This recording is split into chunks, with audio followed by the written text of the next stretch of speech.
19 வழக்குகளை சந்தித்து விவசாயிகளுக்காக போராட்டங்களை நடத்தி பல கல்லூரிகளை தேவர் கல்லூரியை மீட்டெடுத்து அரியலூர் சிமெண்ட் ஆலையின் அவலத்தை தோலுரித்து பல அவதாரங்கள் எடுத்து இந்த மண்ணில் ஒரு மாபெரும் மனிதராக மக்கள் போராளியாக உருவெடுத்து நிற்கின்ற எங்களுடைய பொதுச் செயலாளர் மரியாதைக்குரிய வா கௌதமன் அவர்கள் படையாண்ட மாவீரர் இப்போது உரையாற்றுவார். நன்றி, வணக்கம்.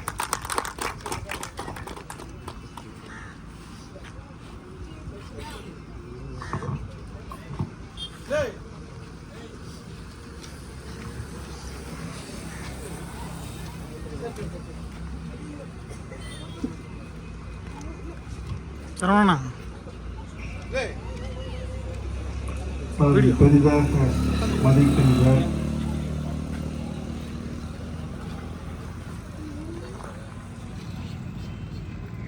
என்னுடைய முன்னோர்கள் பிறந்த 6-7 தலைமுறைகளுக்கு முன்னாடி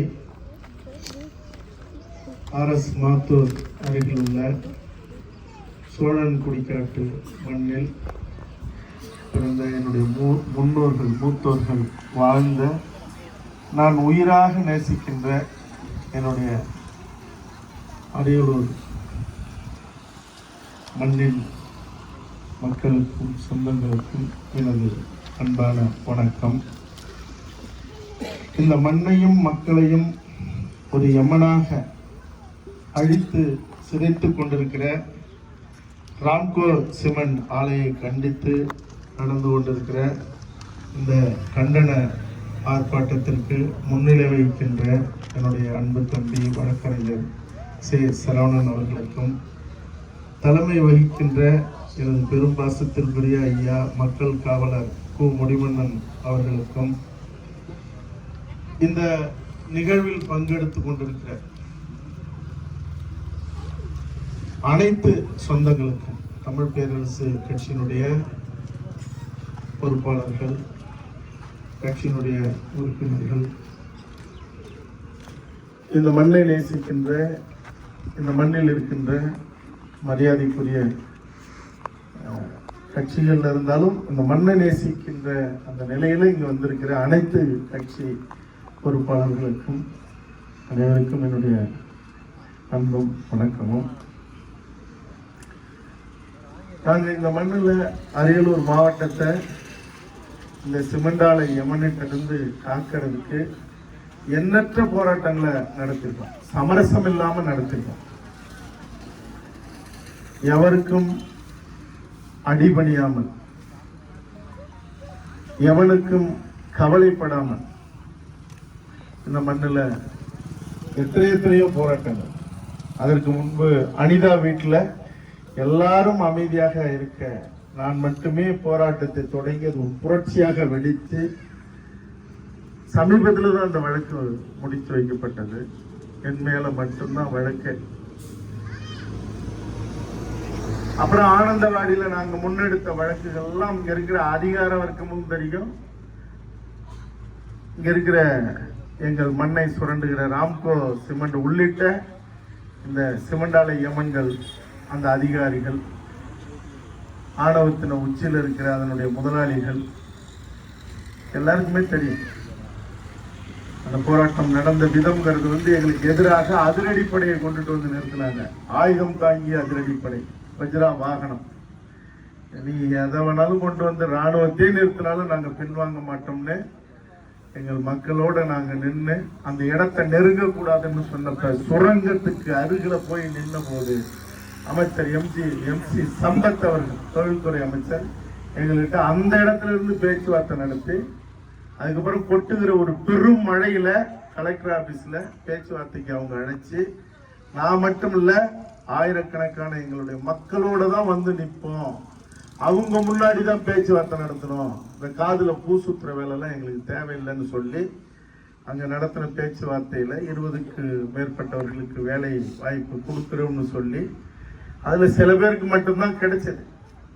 அந்த வேலையையும் அதன் பிறகு ஆட்சிக்கு வந்தவர்கள் நாங்க தான் வேலை வாங்கி கொடுத்தோம்னு சொல்லி அவங்க எல்லாம் சான்றிதழ் கொடுத்து அவங்களுக்கான சான்றிதழ் எழுதிட்டாங்க. அதை பத்தி எங்களுக்கு கவலை இல்லை. எங்கள் மக்களுக்கான உரிமை கிடைக்கிறதும் அதுக்கான உரிமைகளை மீட்டெடுக்கிறதும் மட்டும்தான் எங்களுக்கு வேலை. யாருக்கு பேர் கிடைக்குது பேர் கிடைக்கலங்கிறதெல்லாம் எங்களுக்கு வேலை இல்லை. எங்க மக்களுக்கு சோறும் அழகான வாழ்வியலும் அமைதியான அவர்களுக்கான அந்த உரிமையோடு சேர்ந்த நிரந்தர தலை நிமிரும் தான் எங்களுக்கு முக்கியமானது. அந்த அடிப்படையில் இன்னைக்கு பல்வேறு கோரிக்கைகளை வச்சு இந்த போராட்டத்தை முன்னெடுக்க நாங்கள் முனைந்த போது எப்போதும் போல வழக்கமா அரசு, அதிகார வர்க்கம், காவல்துறை, மாவட்ட ஆட்சியரகம் எல்லாமே தங்களுடைய அரசாங்க சம்பளத்தை விட பல மடங்கு கூட்டி கொடுக்கிற அந்த சலுகைகளுக்காக தான் இந்த அதிகார வர்க்கம் இங்க செலுத்தாய். என்ன நீங்க எங்கள் மண்ணுக்குரியவர், எங்க மக்கள், எங்க இடத்த வாங்கிக்கிட்டு அது 2000 3000க்குலாம் 40-50 வருஷத்துக்கு முன்னாடி வாங்கி அப்புறம் 5000 10,000க்கு வாங்கி வீட்டுக்கு ஒருவருக்கு வேலை தரன்னு சொல்லி காலகாலமா நாங்க வாழ்ந்து கட்டி காப்பாற்றி வச்ச ஒரு இடம் எங்களுடைய முன்னோர்கள். அதை வாங்கி ஒரு ஏக்கருக்கு 200 கோடி 300 கோடி கொள்ளையடிக்கிற இந்த கூட்டம் தப்பி தவறி ஒருத்தருக்கு வேலை கொடுத்தவரும் இறந்த போது, மின்சாரம் தாக்கி இறந்த போது, விபத்துல இறந்த போது அவரு மூச்சடைச்சு நெஞ்சடைச்சு இறந்துட்டாருன்னு சொல்லி வேலை கொடுக்குறோம்னு சொல்லி அவன் அந்த பையன் எங்கள் வீட்டு பிள்ளை சிறுவனாக இருந்த போது அவங்க அம்மாவிட்ட போய் படிக்காதவங்ககிட்ட கையெழுத்து வாங்கிட்டு வேலை இல்லைன்னு சொல்லி என்ன ஒரு அயோக்கியத்தனம், ஒரு அற்பத்தனம். எங்களுடைய ஒரு ஏக்கர்ல 100-200 கோடி கொள்ளையடிக்கிற கூட்டம் பல்லாயிரக்கணக்கான ஏக்கர்கள்ல பல ஆண்டுகளாக பல லட்சக்கணக்கான கோடி கொள்ளையடிச்ச கூட்டம் எங்க வீட்டு பிள்ளைக்கு ஒருத்தனுக்கு ஒரு வேலை கொடுங்க, முறையா படிச்சுட்டு அவன் தகுதியோட நிற்கும் போது நான் தரமாட்டேன்னு சொல்லி, அதுவும் ஐயா முடிமன்னன் அவர்கள் பேச்சுவார்த்தை நடத்தி நான் அப்பயே வந்திருந்தா நிலைமை வேற, அன்னைக்கே வந்திருக்கணும். ஆனா என்ன சில வேலைகள், சரி நீங்க பேச்சுவார்த்தையில கலந்துங்க, நல்ல முடிவு கிடைக்கும்னு சொன்னாரு, நம்பணும். பேச்சுவார்த்தை நடத்தி தரம்னு சொல்லி ஒரு அதிகாரி, துணை ஆட்சியர் அளவுல இருக்கிற ஒரு அதிகாரி உங்களுக்கு நான் ஏன் வேலை கொடுத்தா என்னன்னு கேட்டு ஒரு 20 நிமிஷத்துல மாத்தி என்ன திமுறோட எங்க நிலத்துல எங்க வளத்தை கொள்ளையடிச்சிட்டு இருக்கிற கூட்டம் இல்ல தர முடியாதுன்னு ஒத்த ஆளுக்காக எத்தனையோ கோடி கொள்ளையடிச்ச இந்த கூட்டம் திமுறா இந்த இடத்துல நிக்குதுன்னா இந்த இடத்துல நீங்க நிரந்தரமா நீங்க இருந்துருவீங்களா? உங்களை நாங்க இருக்க விட்டுருவோமா? ஜல்லிக்கட்டுக்கு கவிஞர் வைரமுத்து, கவி பேரரசு வைரமுத்து அவர்கள் சொன்ன வார்த்தை, மதுரையில 2 பேர் நெருப்பு வச்சு பத்துச்சு. ஒண்ணு கண்ணகி பத்த வச்ச நெருப்பு, இன்னொன்னு ஜல்லிக்கட்டுக்காக கௌதமன் பத்த வச்ச நெருப்புன்னு சொன்னாரு ஒரு முறை. அந்த நெருப்பு இங்க பத்தாதா? பத்த வைக்க முடியாதா? இந்திய அதிகார வர்க்கமே தலை குனிஞ்சு உங்க தமிழ்நாட்டுல சட்டத்தை ஏற்றிக்கீங்க, ஜல்லிக்கட்டை நீங்க நடத்தலாம்னு சொல்லி சுப்ரீம் கோர்ட் தீர்ப்பு, மத்திய அரசு முடியாதுன்னு சொல்லி அத்தனை அதிகார வர்க்கங்கள் தமிழ்நாட்டை தள்ளாட வச்சு இந்த மண்ணை அடியோட அடிமைப்படுத்தி வச்சிருந்த கூட்டமே தலை வணங்கி கடைசியில எங்களுக்கான ஜல்லிக்கட்டு நடந்துச்சு. அதுக்கான தொடக்கம் அவனியாபுரம் வாடிவாசல் நான் சிந்தன அந்த ரத்தம். கத்திப்பாரா பாலம்ங்கிறது 21 விமானம் நிக்கும்ல எங்களுக்கு தெரியாது, பல லட்சக்கணக்கான வாகனம் நிக்கும்லாம் தெரியாது. கொஞ்ச நேரம் நடக்கலாம்னு நினைச்சோம். எங்களுடைய விவசாயிகள் உரிமைக்காக, மீனவர்கள் உரிமைக்காக, மாணவர்கள் உரிமைக்காக, கல்வி உரிமைக்காக, தமிழினத்தின் வாழ்வாதார உரிமைக்காக வெறும் 33 பேர் தான், அதிகம் இல்ல. ராம்கோ சிமெண்ட் அதிகார வர்க்கம் திமுறோட நடந்துகிட்ட அதிகார வர்க்கத்துக்கு நான் சொல்றேன், இந்த மண்ணு தான் என்னுடைய மூல மண். இங்க இருந்துதான் ஐநா சபை வரைக்கும் போயிருக்கேன், உலகம் முழுக்க போராடி இருக்கேன். இது என்னுடைய தாய் நிலம். என் தாய் நிலத்தை நீ தாயினுடைய மார்புல இருக்கிற பாலம் மட்டும் இல்ல, அறுத்து தின்னுகிட்டு இருக்கிற கூட்டம் எங்கள் வீட்டு பிள்ளைக்கு வேலை தர மாட்டேங்கிறதும், எங்கள் வீட்டு பிள்ளைகளுக்கு படிக்கிறதுக்கு நீ CSR ஃபண்டுன்னு ஒண்ணு ஒதுக்கி அந்த ஒதுக்கிற ஃபண்டை கூட எங்க கல்விக்கு, எங்கள் வீட்டு பிள்ளைகளுக்கு, மருத்துவத்துக்கு, எங்களுடைய சாலை வசதிக்கு, எங்களுடைய இயற்கையை பாதுகாக்கிறதுக்கு நீ செய்ய மாட்டேன்னு சொல்லிவிட்டு திமுறா சுத்துற, சாதிய சொல்லி நெஞ்ச தட்டிக்கிட்டு ஒண்ணுகிட்ட கைவிட்டு வாங்குறவன் அல்லது அரசியல் கட்சி நடத்துற கூட்டத்துக்கெல்லாம் நீ அள்ளி அள்ளி கொடுத்துட்டு நீ எங்களுடைய மண்ணுக்கும் மக்களுக்கும் துரோகம் எவ்வளவு நாள் இழைச்சிட்டு இந்த இடத்துல இருக்க முடியும்? அப்ப மறுபடியும் இந்த மண்ணுல நேருக்கு நேராக உங்களோட நின்று யுத்தம் செய்கிற ஒரு நிலையை நீங்க உருவாக்கணும்னு நினைச்சா ஒருபோதும் பின்வாங்க மாட்டோம். இதே கங்கை கொண்ட சோழபுரத்துல இருந்துதான் ஆயிரம் ஆண்டுகளுக்கு முன்பு இங்க இருந்துதான் படபடையா போய் உலகம் முழுக்க இந்தோனேஷியா, பர்மா, சிங்கப்பூர், மலேசியா, இலங்கை, இந்தியா உட்பட ஒரு பேரரசை கட்டி ஆண்ட ஒரு இனம் தான் இந்த இடத்துல இருந்து போய் தான் அடிச்சு புடிச்சு இந்த மண்ணை ஆண்டது. உலக தெற்காசிய நாடுகள் முழுக்க படையாண்ட மாவீரான்னு சும்மா பேர் வைக்கல. படையாண்ட மாவீரான்னு பேர் இப்ப வச்சு படம் எடுத்துக்கலாம். இந்த வரலாறு எல்லாம் தெரிஞ்சதுனாலதான் ஜல்லிக்கட்டுக்கு அங்க மதுரையில போய் நின்னது, அத்திபாராவில நின்னது, ஐநா சபையில நின்னது, இங்கேயும் வந்து நின்றுட்டு இருக்கிறது. அதனால எங்களுடைய உணர்வை, எங்களுடைய வலிய, எங்களுடைய பேரிழப்ப புரிஞ்சுக்க வேண்டிய கூட்டம் புரிஞ்சுக்கணும். புரியலன்னா புரிய வைக்கிறது, அறிய வைக்கிறது, தெரிய வைக்கிறதுலாம் இல்ல. இந்த மண்ணில இருந்து நிரந்தரமா உங்களெல்லாம் அப்புறப்படுத்துறது மட்டும்தான் எங்களுடைய வேலையா இருக்கும்.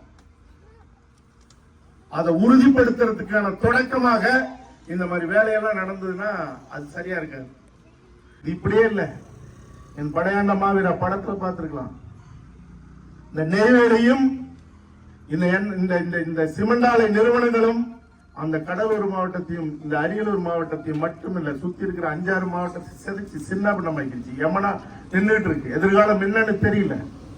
நான் சொல்றேன், என் தலை சாயறதுக்குள்ள இந்த 2 இடத்தையும் இங்க இருந்து அப்புறப்படுத்துறேன்னா நான் இந்த மண்ணில் பிறந்தவங்க. வந்து குன்னத்துல நான் நிக்கும் போதே என்ன லாரி விட்டு அடிக்கிறதுக்கெல்லாம் இந்த சிமெண்ட் ஆலை நிறுவனம் இங்க ஏற்பாடு பண்ணிச்சுலாம் கேள்விப்பட்டேன். உளவுத்துறை ஒரு ஆளு ஐயா முடிமண்டன் அவர்கிட்ட, நீ என் மண்ணில வந்து என்ன சாய்ச்சிட்டு நீங்க வாழ்ந்துருவீங்களா? உங்க தலைமுறை வாழ்ந்துருமா? அதனால மரியாதையா நடந்துங்க. இனிமே இடத்தை ஆக்கிரமிக்கிறத நிறுத்துங்க. அரசாங்கமும் தடுத்து நிறுத்தணும். கொள்ளையடிச்ச வரைக்கும் இந்த இடத்துல இருந்து ஓடுறதுக்கு பாருங்க, சுருட்டிட்டு. மாறா இருக்கிற விதிமுறைப்படி இப்ப தம்பிக்கு வேலை கொடுக்கறது மட்டும் இல்ல, எங்க மண்ணுல நீ சிஎஸ்ஆர் பண்ணுங்கிறத இனிமேலாவது முறையா ஒதுக்கி இங்க இருக்கிற உங்களால ஏற்பட்ட காச நோய், தோல் நோய், நீங்க கேன்சரு, இதுக்கெல்லாம் மருத்துவமனை உடனே கட்டுங்க. பாவத்தை தீர்த்துங்க. கொள்ளையடிக்கலாம், 1000 தலைமுறைக்கு நீங்க சொத்து சேர்க்கலாம், 1,00,000 தலைமுறைக்கு வாழறதுக்கு. அடுத்த தலைமுறை முடமாயிரும். இந்த மண்ணையும் இனத்தையும் காக்க போர் செய்த இனம் கூட்டம். இந்த கூட்டம் இந்த மண்ணில் இருக்கிற எல்லாரும் தான் நான் சொல்றேன், எல்லாரையும் சொல்றேன், எல்லா சமூகத்தையும் சொல்றேன். அதுல முன்னாடி நின்ன சமூகம், பின்னாடி நின்ன சமூகம் எல்லாம் வரலாறு இருக்கு. ஆனால் இது வந்து காலகாலமாக உயிரை விட்டு இந்த மண்ணை, இனத்தை, வரலாற்றை, கலாச்சாரத்தை, பண்பாட்டை, வரைபடத்தை காத்த இனம், விரிவாக்கின பேரரசு நிறுவன இனம். இந்த இனத்தை அழிச்சுட்டு நீங்க எங்கெல்லாம் சொத்து சேர்த்தாலும் நிம்மதியா வாழ முடியாது. அதனால இருக்கிறப்பயாவது இதுவரைக்கும் சம்பாதிச்சது போதும்னு செய்ய வேண்டிய பணிகளை செஞ்சுட்டு இந்த இடத்தை விட்டு எவ்வளவு சீக்கிரம் ஓடணுமோ ஓட பாருங்க. நான் சொல்றது உண்மையான வார்த்தை, அடிவயிற்றினுடைய பெருவழியோட சொல்றேன். இது இப்படியெல்லாம் இருக்காது. அதான் நான் சொன்னேன்ல, 5 பேரோட அவனியாபுரத்துல நின்னவன் தான் 12 கோடி பேர் நடத்தின அந்த ஜல்லிக்கட்டு போராட்டத்தினுடைய தொடக்கமா இருந்தேன். 33 பேரோட கத்திப்பரா பாலத்தில் நடத்தின போராட்டம் தான் உலகத்தை ஒழுங்குச்சு. டெல்லி ஆடிச்சு.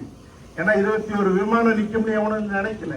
இங்க இருக்கிற பெரிய பெரிய அரசு அதிகாரிகள் எல்லாம், பெரும் பெரும் கோடீஸ்வரர்கள் அந்த 21 விமானத்துல தான் எல்லா இடத்துக்கும் பறந்து போகணும். எங்களுக்கு தெரியாது. ஆனா எங்களுடைய வலிமைங்கிறது உரிமை. எங்களுடைய உரிமை மறுக்கப்பட்டால் எங்களுடைய வலிமையை நாங்கள் ஒன்று கூட்டி, ஆளு கணக்கு இல்ல, அதிகாரத்தை நிலகுலைய செய்யறதுல இருந்து ஒரு காலமும் நாங்கள் பின்வாங்க மாட்டோம். அதனால உடனடியா அந்த அம்மா சொன்னாங்கல்ல, அவங்க என்ன ஆர்டிஓங்களா, ஆர்டிஓ சொன்னது போல வேலை கொடுங்க. நாங்க இப்ப வந்து சொல்லிட்டு போனதுக்கு பிறகும் காலம் தாழ்த்த கூடாது. நீங்க காலம் தாழ்த்துனீங்கன்னா இந்த எழும் சிறு பொறி மிக பெரும் தீயாயின்னு ஒரு கம்யூனிஸ்ட் கோட்பாடு இருக்கு ரஷ்யாவில். அது சின்ன பொறி தான். ஒரு மூங்கில் காட்டை அழிக்கிறதுக்கு நீங்க வந்து 400 இடத்துல நெருப்பு வைக்க தேவையில்லை, ஒரு இடத்துல வச்சா போதும். அதனால இந்த ஈனத்தனமான வேலையை எவனையாவது விட்டு குச்ச விட்டு கின்றது, எங்கேயாவது போய் யாரையாவது சீன்றது, முடிமன் யாராவது மிரட்டி பார்க்கலாம்னு நினைக்கிறது, அல்லது இந்த மண்ணுக்குரியவனை இந்த இடத்துல இருந்து எங்கேயாவது வாய அடைச்சு அப்புறப்படுத்தலாம்னு நினைக்கிறது, சோரம் போற கூட்டத்தை பத்தி எங்களுக்கு கவலை இல்லை. ஆனா வீரத்தோட நிக்கிற கூட்டம் இன்னும் நிக்குது. அது கொஞ்சம் இருந்தா போதும், நான் மொத்தத்தையும் நெருப்பாக்கி எரிமலை பெருவெடிப்பா இந்த மண்ணை மாத்துற ஒரு சூழ்நிலையை இங்க யாரும் உருவாக்கிட கூடாது. அதனால ஒழுங்கு மரியாதையாக நடந்துங்க. நான் சொல்றது ஆட்சியாளர்களுக்கும் பொருந்தும், அதிகாரத்தில் இருக்கிறவங்களுக்கும் பொருந்தும். நேர்மையான காவல்துறை இருந்தா அவங்களுக்கு நாங்க மரியாதை கொடுப்போம். இந்த நேர்மையற்று நடந்துகிற கூட்டம் தங்களை முழுவதுமாக திருத்திக்கணும், அது முக்கியம். அதுபோல இந்த சிமண்டால கூட்டம் இந்த வாலாட்டுறது இந்த வேலையெல்லாம் விட்டுட்டு மரியாதையா வேலையை கொடுங்க. இல்லாட்டி போல நீங்க நினைச்சிட்டு இருக்காதீங்க எல்லா நேரத்திலையும் நாங்க போய் கோர்ட்ல டைரக்ஷன் வாங்கிட்டு தான் உங்க முன்னாடி நிற்போம்னு. ஜல்லிக்கட்டுலயும் கத்திப்பாராலையும் டைரக்ஷன் எல்லாம் எங்கேயும் வாங்கல கோர்ட்ல. எப்ப எங்க நிற்போம்னு யாருக்குமே தெரியாது. கத்திப்பாரா இழுத்து பூட்டு போட்டது தெரியுமில்ல, பூட்டு போட்டது முடக்குனது. அங்க பர்மிஷன் எல்லாம் எங்கேயும் வாங்கினது இல்ல. மிகப்பெரிய தலைகுனிவை தவறு செய்கிற தப்பு செய்கிறவனுக்கு உடனடியாக நிக்கிற அத்தனை பேருக்கு எச்சரிக்கையோட சொல்றோம், உங்களை திருத்திங்க, செய்ய வேண்டியதை செய்யுங்க, அறத்தோட செய்யுங்க, உண்மையா இருங்க, நேர்மையா இருங்க. உங்க பதவிக்கு உங்க பொறுப்பு இதெல்லாம் உண்மையா இருங்க. உண்மையா இல்லைன்னா நாங்க சரி செய்யறதுல இல்ல, திருத்தப்படுவீர்கள், தலைகுனிவீர்கள். சமரசமே இல்ல. சாவுக்கு பயந்தா மட்டும்தானே சமரசம். மரணத்தையே கொன்னதுக்கு அப்புறம் எந்த மயிரானுக்கு நாங்க பயப்பட வேண்டியது இருக்கு? எங்க உயிரை எடுத்துட்டு எங்க பிள்ளைக்கு வேலை கட்டா கொடுக்க முடியலன்னா உங்களுக்கு எல்லாம் இங்க என்ன வேலை? அதனால திருத்திங்க, யாரெல்லாம் சரி செய்யணுமோ சரி செய்யுங்க. இது கோரிக்கை, வேண்டுகோள் அல்ல, எச்சரிக்கை. திரும்பி நிக்கிற சூழலை உருவாக்குனா அது என்ன நடக்குங்கிறது இதுக்கு முன்னாடி வரலாறு பெரட்டி பாருங்க. அதனால நம்புறோம் நடக்க வேண்டியதெல்லாம் நல்லதா நடக்கும். நாங்க பேசுனதெல்லாம் எவ்வளவு தூரம் இதுக்கான காத்திரம் இருக்கு, உண்மை இருக்கு, வழி இருக்கு, பேரிழப்பு இருக்குங்கிறத புரிஞ்சுக்கிட்டா எல்லாருக்கும் நல்லது. நன்றி. நான் திரும்ப எவ்வளவு சீக்கிரம் வரணுங்கிறத நீங்க முடிவு பண்ணுங்க. வணக்கம்.